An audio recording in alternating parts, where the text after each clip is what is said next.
ورحمة الله وبركاته. الحمد لله رب العالمين، والصلاة والسلام على أشرف الأنبياء والمرسلين وعلى آله وأصحابه أجمعين. أما بعد، معزز سامعین اور میرے عزیز بہنوں، آپ سبھی کے سامنے جس تقریر کو لے کر حاضر ہوئی ہوں، میرا موضوع خطابت ہے، اسلام میں والدین کے ساتھ حسن سلوک کی اہمیت۔ یہ کامیابیاں، یہ عزت کے نام تم سے ہے، یہ کامیابیاں، یہ عزت کے نام تم سے ہے، خدا نے جو بھی دیا ہے یہ مقام تم سے ہے۔ تمہارے دم سے میرے لہو میں پلتے گلاب، تمہارے دم سے میرے لہو میں پلتے گلاب، میرے وجود کا سارا الزام تم سے ہے۔ معزز سامعین، اعوذ باللہ من الشیطان الرجیم، بسم اللہ الرحمن الرحیم۔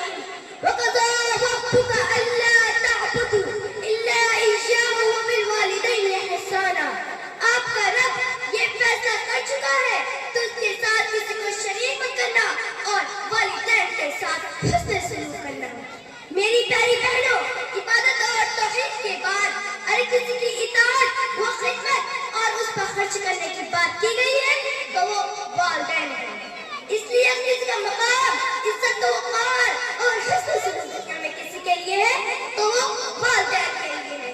والدین کی اطاعت و فرمانبرداری و خدمت گزاری کی بھی ایک حد ہے۔ وہ حد اس طرح ہے کہ والدین کا اپنا ایک مقام ہے، لیکن اگر وہ کسی ایسے کام کرنے کا حکم دے جو اللہ کے ساتھ شرک یا اللہ کے دین میں بدعت کا معاملہ رکھتا ہو تو وہ بات ان کی نہیں مانی چاہیے۔ میری پیاری بہنوں، وَبِالْوَالِدَيْنِ إِحْسَانًا، اس کا مطلب یہ ہے کہ والدین کے سامنے اف بھی نہیں کہنا ہے، ان کا اتنا احترام ہے کہ تیز آواز میں ان سے بات بھی نہیں کر سکتے، خاص کر تب جب ان دونوں میں سے کوئی ایک یا دونوں بڑھاپے کی عمر میں پہنچ جائے تو ان سے بڑے الفاظ نہیں کہنا ہے، ان کے ساتھ عاجزی کے ساتھ رہنا ہے اور پہلے ان کے لیے بھی سوچنا ہے۔ میری پیاری بہنوں،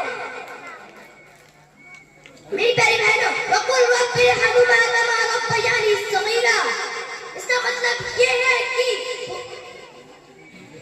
وَقُلْ رَبِّ ارْحَمْهُمَا كَمَا رَبَّيَانِي صَغِيرًا، میری پیاری بہنوں، جس کتاب نے ہمیں یہ حکم دیا ہے کہ والدین کی عزت و توفیق کرو، اسی نبی نے ہمیں یہ بھی حکم دیا ہے لَا طَاعَةَ لِمَخْلُوقٍ فِي مَعْصِيَةِ الْخَالِقِ۔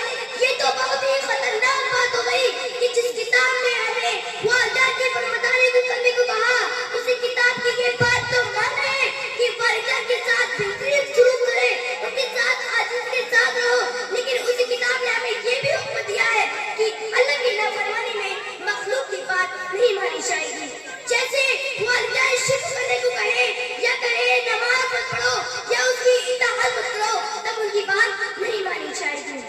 سب کا اپنا مقام ہے، لیکن والدین کا سب سے پہلا مقام لہذا والدین کے ساتھ عاجزی کے ساتھ رہنا ہے۔ عاجزی کا مطلب جیسے پرندہ اپنے بچوں کی حفاظت کر کے اپنے پروں کو سمیٹ لیتا ہے، یا اس کا معنی یہ بھی کر سکتے ہیں جب پرندہ اڑنے کے لیے اپنے بازوں کو پھیلاتا ہے اور اپنے پروں کو اور اپنے بچوں کو اپنی حفاظت میں لے لیتا ہے، اسی طرح والدین ہیں، اس لیے ہمیں ان کی اطاعت و فرمانبرداری کرنا چاہیے، ان سے اونچی آواز سے بات نہیں کرنا ہے اور نہ ہی دردش کرنا ہے۔ اس چین کے ساتھ میں اپنی تقریر کا اختتام کرتی ہوں۔ وہ تھے محروم تعلیم سے مگر مجھ کو پڑھایا ہے، وہ تھے محروم تعلیم سے مگر مجھ کو پڑھایا ہے، پسینہ حد سے بڑھ کر بھی میرے خاطر بہایا ہے، کھڑی رہتی ہوں شاہوں میں جب سر جھکا کر میں، کھڑی رہتی ہوں شاہوں میں جب سر جھکا کر میں، میرے والدین نے مجھے اس قابل بنایا ہے۔ میں آخر میں اللہ رب العالمین سے دعا کرتی ہوں، اللہ رب العالمین ہمیں والدین کے ساتھ اچھا سلوک کرنے کی توفیق عطا فرمائے اور ان سے اونچی آواز میں بات کرنے سے ہماری فرض فرما اور ان پر اپنا خاص رحم و کرم نازل فرما۔ تقبل یا رب العالمین۔